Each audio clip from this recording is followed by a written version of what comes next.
Metre তো আমরা যেটা দিয়েছি আর কি, কত এম্পিয়ার দিয়েছি দেখুন, 400-তে দিয়েছি। এবং এটা কত এম্পিয়ার নিচ্ছে সেটা আপনাদেরকে এখন দেখানো হবে এমসিবি। আচ্ছা, তার আগে আমি পাওয়ার ফ্যাক্টরটা অন করে দিচ্ছি।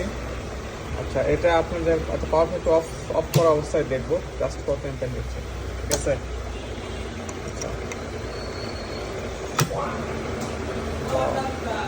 আচ্ছা 15.5, আচ্ছা 15.5 অ্যান্ড 710 আর একটা মানে 15,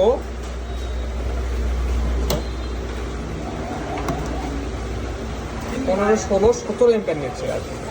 মানে দেখুন ইম্প্যাক্টটা অনেক কম নিচ্ছে। অন্য 37 কিলোওয়াট মোটর কখনো 15 এম্পিয়ার নেবে না, কখনোই 15 এম্পিয়ার নেবে না অন্য 37 কিলো যত মোটর রয়েছে। এবং এটা যখন আপনি যখন পাওয়ার ফ্যাক্টর অ্যাড করবেন সেক্ষেত্রে এম্পিয়ার কিন্তু আরও কমে যাবে।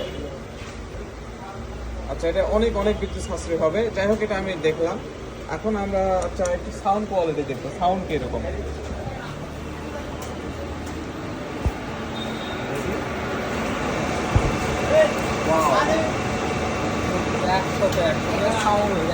কোথায় যাচ্ছে না আমার চলতেছে, আমরা জাস্ট আমরা অফ করে দেবো।